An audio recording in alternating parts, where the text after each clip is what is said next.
Kalukuyan, patuloy ang pag-iral ng shear line.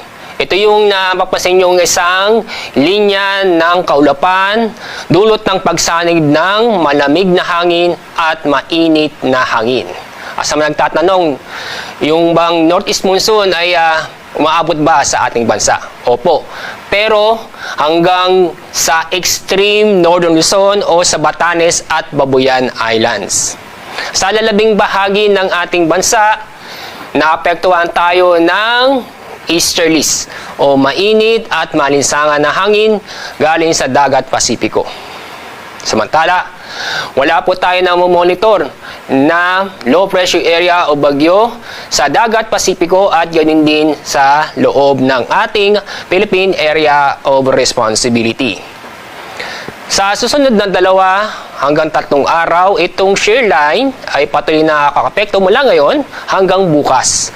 Mostly po sa silangang bahagi ng Luzon, katulad sa Cagayan Valley, Aurora, Quezon, kasama na rin ang ilang bahagi ng Bicol Region.